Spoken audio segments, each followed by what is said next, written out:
right? So he had a Moorish title of nobility, which granted him access, right, to really what Islam is. Because he'll tell you that what NOI was teaching wasn't Islam. In his later years, when you start knowing that you're about to go through that door of no return, you know, you start putting out stuff because, what? You got to lose now. Ain't nothing to lose now. Ain't nothing to lose now. You know what I mean? Everybody will tell you that this man was humanitarian. You know what I mean? He wasn't the average individual that was, you know, elite, sports, entertainment, whatever. He was a different individual. He wasn't just about sports with him. He was humanitarian, right? Now, also, too, remember that when he went to the Supreme Court for the draft dodging, he won. Yeah. So if his name's Ali, and that's a Moorish title of nobility, and he went to not traffic court, not family court, not district court, federal court, none of that, Supreme Court, and won. What does that mean for Moors? Nobody could say that the Moors don't have a court example where a Moor went to court and won. Because everybody knows that he won. But nobody wants to recognize that his name was Ali, which is a Moorish title of nobility. Not the NOI name. NOI don't have a name. That's private corporation. That has nothing to do with nationhood, even though they say nation. That's why they don't say nation and they say NOI. Just like they don't say Kentucky Fried Chicken, they say KFC. That's not chicken. Federal Reserve, and it's not federal. Right?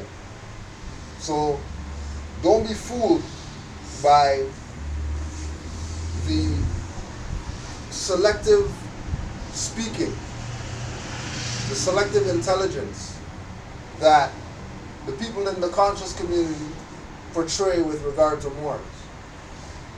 Because they've been told.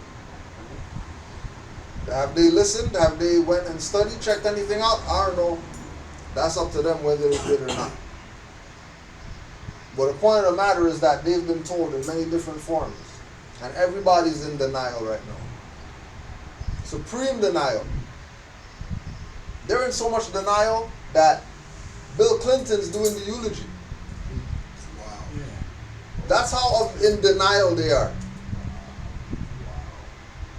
That he's a great man and we love him and you know what I mean and all that stuff. But they're letting Bill Clinton do the eulogy. That's crazy. Everybody muted. Right. Jesse Jackson commenting that Muhammad Ali was a great ambassador for civil rights. Just to show you exactly. Right? He was a great fighter for civil rights. When civil rights unconstitutional since the 1800s. So he clearly wasn't in defense of civil rights. If that was the case, he wouldn't have won the Supreme Court. Constitutional. Same stuff that Noble Drew Ali came and told these Moors to teach these people, teach the people the Constitution, because that's the supreme law of the land. And tied to the Constitution are treaties that you can't even find treaties forever. Treaties that have you lost for 20 years studying treaties. Right? Any comments or questions with regard to the status correction of Muhammad Ali? No, you have something, boxer. Not yet. Yeah, I just have a question on if Muhammad Ali was associated with the NOI. When did he take on the name Ali, and why didn't he make it, like, how was he aware of Noble Drew Ali, and did he make any references to Drew Ali in any of his interviews? I haven't heard any references from Muhammad Ali on Noble Drew Ali, but I have seen pictures of Muhammad Ali with Moors who have their fez on and they're shaking hands and stuff like that, and it's not he's, you know what I mean? Oh, I don't want to talk to the Moors or Well, whatever. there's pictures of Muhammad Ali in the fez. Yeah, Numerous pictures of him in the fez. right?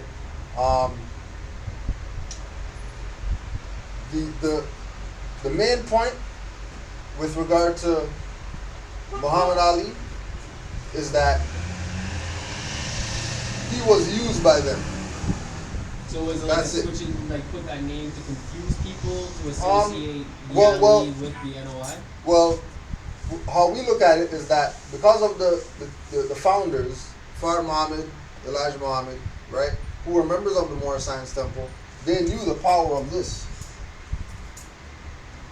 But they knew that they couldn't put it on themselves, because then that'll give up, because they were too close to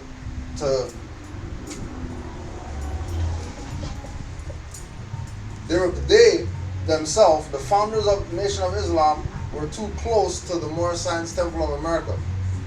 So if they were using the name Ali, people would immediately know what's going on, because they came directly out of it, right? So they figure that we'll keep Noble Drew Ali's energy in the teachings by starting out as Allah's Temple of Islam, right, in Detroit. So you have Allah's Temple of Islam. Why they call it a temple? Because they were coming out of the temple, and they didn't want to lose the people who were scattered after Noble Drew Ali's death. Now they don't know who to follow, because you have all these different factions saying that, yeah, well, Noble Drew Ali came through this guy. Then that guy says, Noble Drew Ali came through this guy because, he saw the light come from the sky that said that Noble Drew Ali is whatever. And then everybody followed him.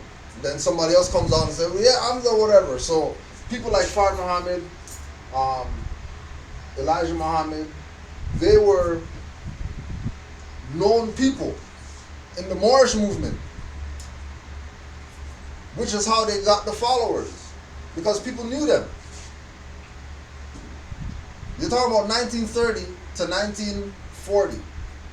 These people amass all these followers, all this finance from nowhere, it seems. Like they just, and then they say, oh yeah, we got this leader gave us whatever, this leader gave us whatever, this leader gave us whatever. But they took everything out of the Moorish movement, because they had direct access to people who had direct access to where finance was, where papers for certain things were, because they were in there that deep. And then instead of sticking to the program, they figure that, they'll use the energy, get their thing pumped up, because remember, we're talking about somebody who could be heavyweight champion of the world, being a member of their stuff, right? Like imagine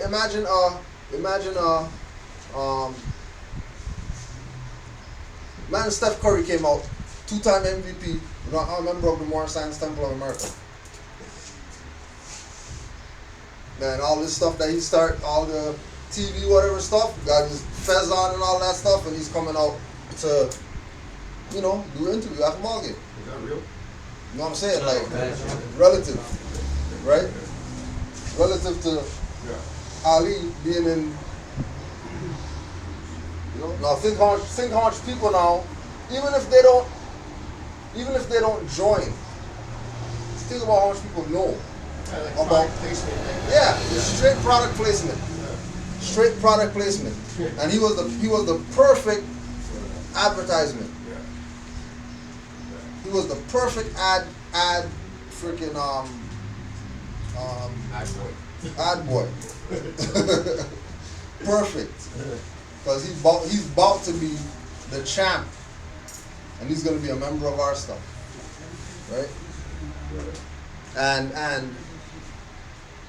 And remember, always remember that they were getting El Hajj out the way. At the same time, while they were pumping him as the new poster boy for Nation of Islam, they were doing their best to get people to forget about what happened with El Hajj. And not only not what happened with him, but also the stuff that he was bringing up about Elijah Muhammad and doing his little dirt, you know, and they worried about Africa Bambata, the pedophilia or whatever. But they're not talking about people's teenage secretaries and stuff like that. That they were, I mean, whatever.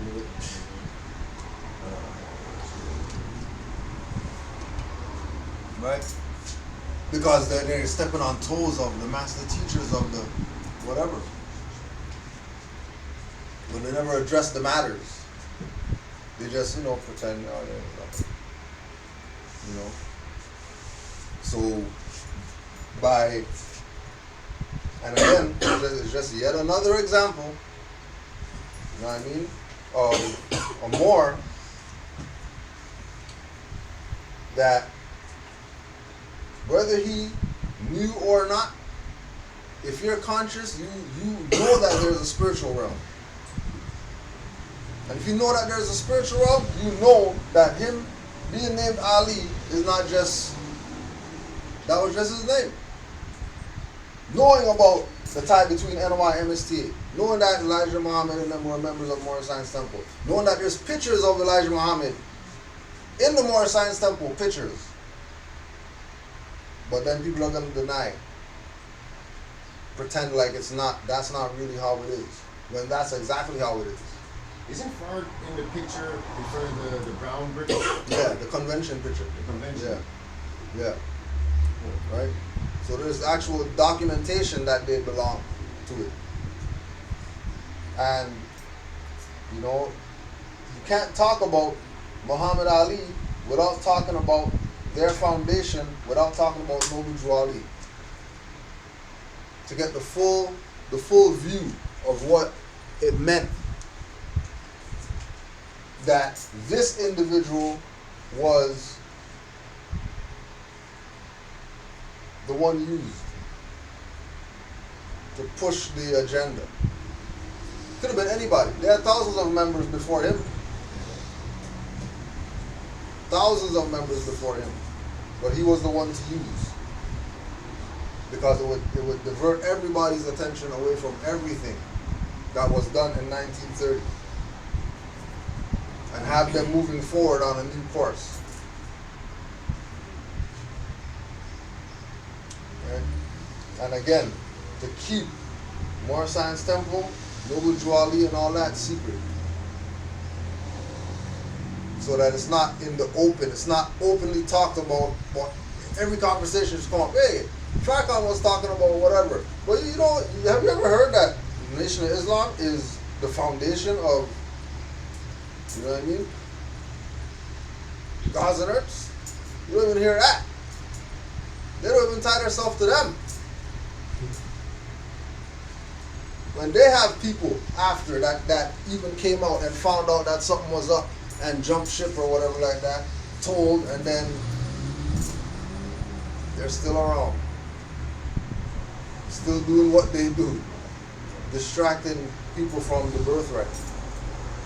Even though you have iconic figures like this, that's from this platform is telling people about the birthright every time they say his name.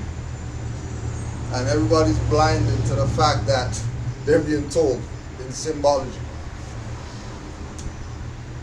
Blinded, right?